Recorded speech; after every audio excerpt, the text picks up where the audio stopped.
We hitting in the streets to ask real questions about the Bible. No fluff, just facts. Let's talk.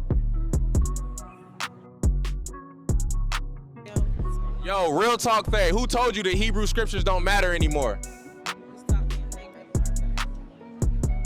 How you using the New Testament to explain the Torah when the Torah came first?